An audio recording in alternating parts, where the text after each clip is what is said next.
your #1 news team covering the North.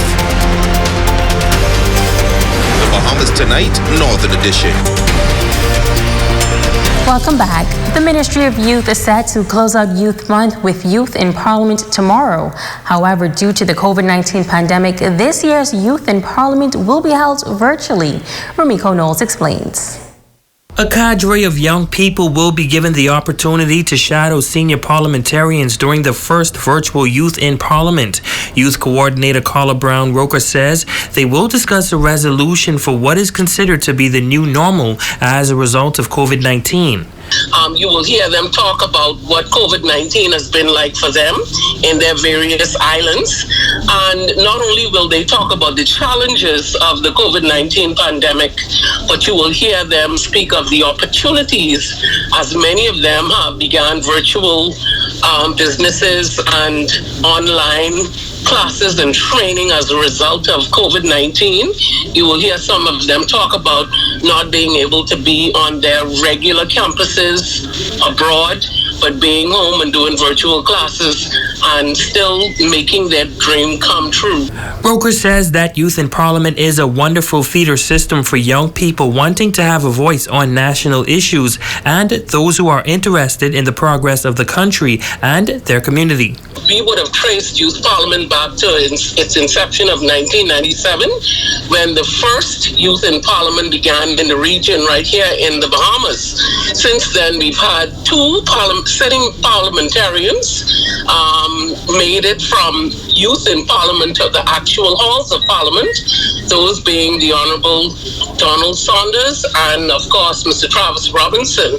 Now, Youth in Parliament is held every year. Roker notes that they're considering having a spring session. She says if interested, you can sign up on the Division of Youth 242 Facebook page. And so I'm very excited to showcase the talent of these young people to the country. I know that you will be in awe at their presentation and their brilliant ideas as together we move forward and learn how to live with this pandemic. Now you can watch the historic first ever virtual Youth in Parliament on the ZNS Parliamentary channel at 9 a.m. Also on their Facebook page, Division of Youth 242. A Zoom link will also be available. Rumiko Knowles, ZNS Network News. Thanks, Rumiko. Now to our Everyday Hero segment. She's doing her part to mentor young women and has devoted the past 6 years to molding and shaping young girls into productive citizens of society. Tonight, we talk to an outstanding social worker whose work building lives takes her far beyond the 9-to-5 workday. Jay Philippe has her story.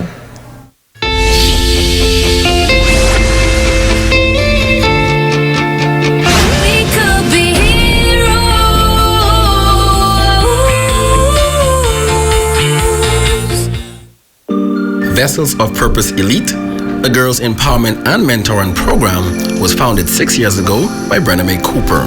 The mother of two, who hails from East Grand Bahama, has been involved with social work for the past 20 years. The mission of her mentoring program is to bring awareness to girls from East Grand Bahama to an environment where they can grow spiritually and emotionally.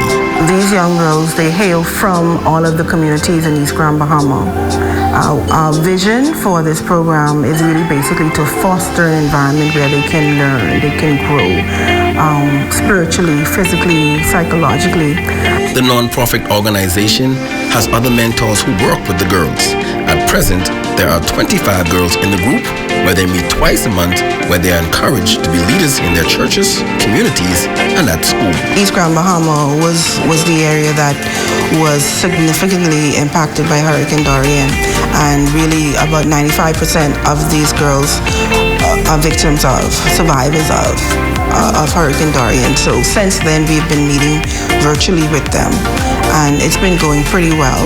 She shared how it all started with Vessels of Purpose Elite. The opportunity arose where I just started along with one or two ladies in our living room. You know, we had our nieces and now one or two other girls in the community. But from that, really, I had to stop and kind of restock, recheck, restructure. So I started it solo at that time because, we had to make some changes that was beneficial for the growth of the organization. According to Brenna May, she doesn't consider what she does as a job. She says she knew that there was a calling on her life to help, and that's what motivates her. I'm not just training there, I have a passion for it. So this is definitely my profession, and my training in social work has definitely prepared me to be a better mentor to these girls, to even have a greater passion for girls who really I see myself in a lot of them. I know what it is to have to, let's just say, travel from, East Grand Bahama into Hawksville, for school.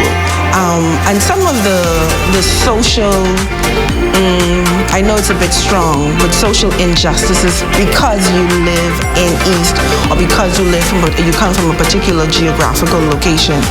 So just being able to relate to them in that way, I think, makes it a bit easier for me. Brenna May is also an author of a book titled Moments of Grace, a spiritual book that shares encounters she experienced when her daughter Grace was born with a heart condition that she found out a week after her birth. My faith was tested, to be honest with you. It was tested, but I think anyone who would read this book, your faith would be increased. It may not be a medical issue that you're facing. It may be something in your marriage or your relationship, maybe something on your job. Whatever the adversity that you may be facing, this book is going to let you know that there is an option. And the option is basically just to trust God. As we celebrate everyday heroes, let us celebrate the life of Brenna May Cooper, a woman committed to building lives of purpose. I'm Jay Philippe, ZNS Network News. And to stay with us, our Facebook friend of the day is up next.